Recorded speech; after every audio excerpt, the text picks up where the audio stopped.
presentation's about getting switched on. I'm just saying there's a lot of people switched off. If you're going out for listing presentation, you walk into that home, you should brighten that place when you walk in. Is that true? Some people brighten it when they leave.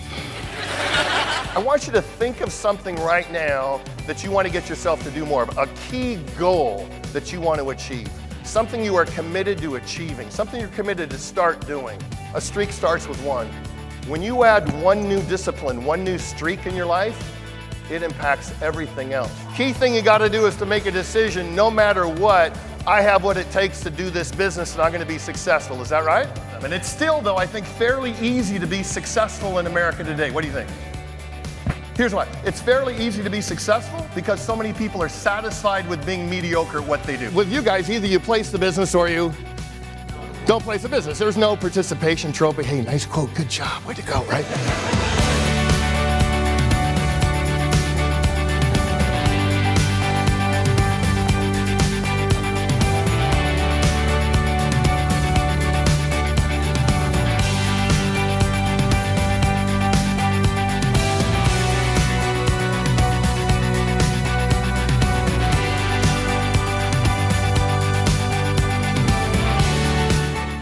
Quality of your life, quality of your questions. Look at the back of the card there and it says, where am I now, 0 to 10? 0's comatose, 10, you're at your best. There's not a great performer, athlete, actor who just jumps on stage, is that right? They have some kind of routine. Any Rolling Stones fans here? Any Rolling Stones fans? Mick is 72, out on tour, bringing it every single night. Got his A game every single night. I saw a story about the Stones. They were in Rio doing a program on the beach for 1 million people. How do you set up speakers for 1 million people so there's no feedback and no echo? But the key thing that is, okay, here's how Ronnie Wood likes his dressing room, okay? Here's how Keith likes his. That was very interesting, okay? And then Mick needed to have, they said, a 40-yard stretch in his dressing room. That was the key thing he had to have. Why did he have that? Because he is doing wind sprints before he takes that stage, everybody. He brings it every night. The belief I have here, it says this, bring the energy into the day with you. You want to be switched on more often, you want to add more value, you want to have more fun, bring the energy. If you have low energy, does that impact your business? Impacts your relationships, okay? Impacts the ability to be a thermostat. So that's what I'm going to talk about here. And here's the question. We're going to talk about what's your routine. You got to have a routine. You can't wing it. You can't wait for something to happen. Oh, then I'm going to feel better. Smile for me, smile. And on a count of 3, we're just going to go 1, 2, 3, yes. Here we go. Big smile, quiet. 1, 2, 3, yes. Okay, some of you couldn't hold back. That's okay, that's good. A couple of you are doing what I call the 2 to a 10 to a 2. This is what it looks like. Yes. Try it again, a little more energy. Yes, here we go. 1, 2, 3, yes. Okay, now a little bit more volume. 1, 2, 3, yes. Okay, not bad. Now I want you to do it one more time. More volume, but I want you to hold it for 5 seconds. Big smile, big smile. Here we go. 1, 2, 3, yes. Now turn around, look at your friends. Turn around, look, look, look, look, look.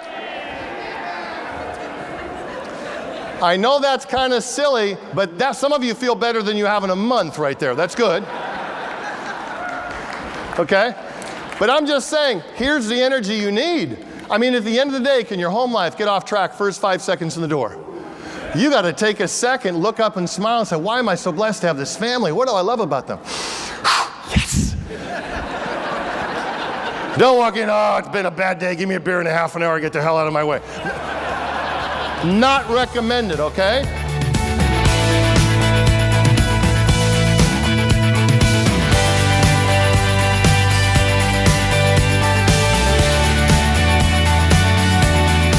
Jerry Seinfeld said it this way, obviously a great comedian, but he wasn't born that way. And this is what he said. Way to become a better comic, create better jokes. Way to create better jokes is to write them how often, everybody? Every day. If you read his biography, he had a calendar on the wall in his bathroom day after day after day, forcing himself to write new material. Year after year after year, every day, day after day after day. Here's the punchline I want you to consider. Skipping one day makes it easier to skip the next day. Is that right? Don't kill your streak. Personal growth, everybody. We're driving success from within. Pick an area you need to get at. Pick an area you're making right now. Put in a new discipline. Find a way to live that thing day after day. Getting better in one area opens up possibilities for every other area of your life.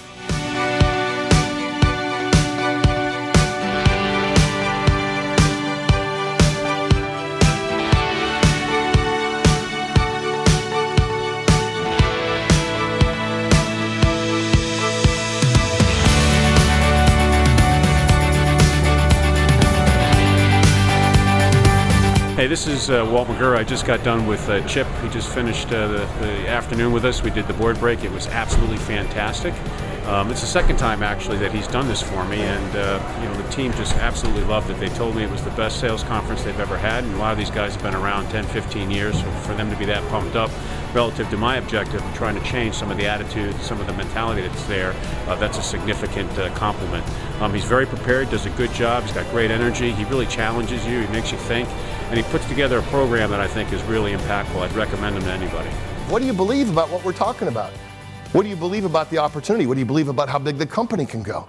What do you believe about exercising? Some people believe, oh, geez, I'd work out, Chip, in the morning, but I'm just not a morning person. Well, if you believe you're not, guess what? You're not. What do you believe? A belief is a feeling of certainty, and it comes down to this, fixed versus growth mindset. Fixed versus growth mindset. There was a seminal story from Carol Dweck, and if there's a link to it on my website called The Secret to Raising Smart Kids. This is one of my favorite pictures of my kids about 9 years ago. Of those three today, which is the one that aggravates me the most? Anybody? Can you guess? The little guy on the side, because how many of you were the youngest like me or Lucas? How many of you were the youngest like me or Lucas?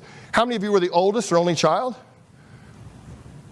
I'd ask how many of you guys were in the middle, but nobody really cared that much about you anyway, so I'm going to skip it. I'm going to skip it. But the secret to raising smart kids is they found out the self-esteem movement's gone too far. We praise them too much. Oh, look at that picture. Oh, you are so good at that. That's just fantastic. Look at that picture.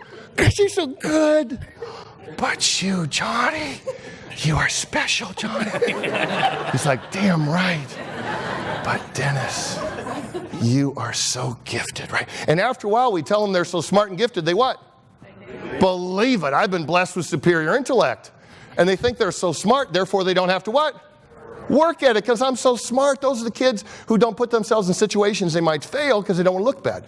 Opposite end of that spectrum is kids who weren't told they were brilliant or smart. Those are the kids overdiagnosed ADHD, ADD, learning disability, and the kid thinks they're less than. Is it possible? And it can be in their identity forever.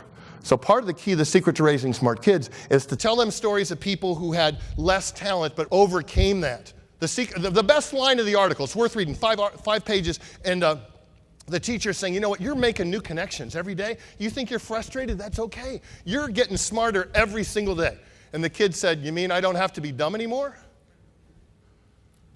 It never dawned on him that his intelligence was growth. The people who move towards mastery know they are a work in progress. At a recent meeting we had in April with about 200 franchisees and general managers, we hired Chip Eichelberger.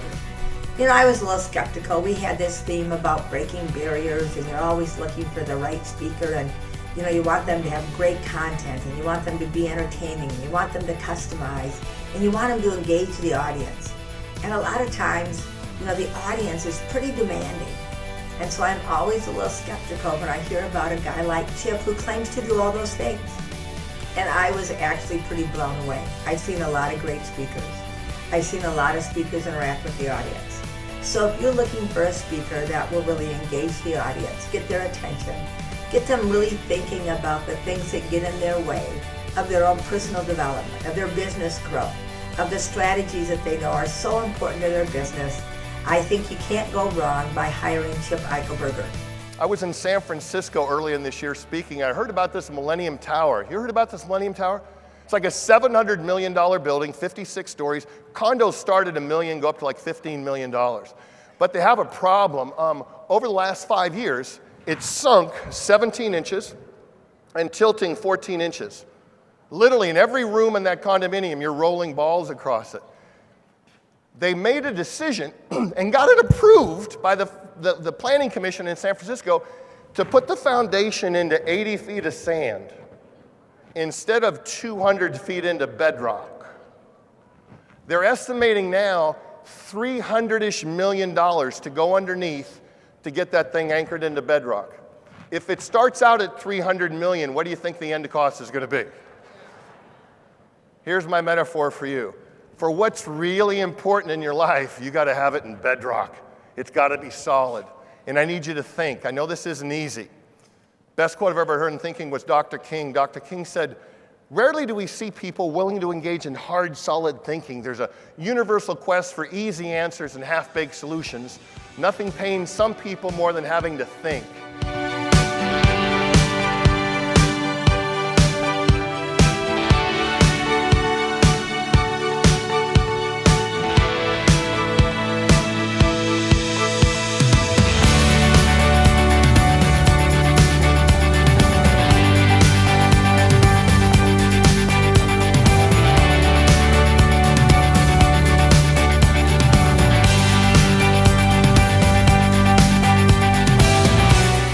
Hi, this is Chip Eichelberger. Thanks for taking the time to watch my demo. I know you're in the middle of trying to find, quote, the right speaker for your event.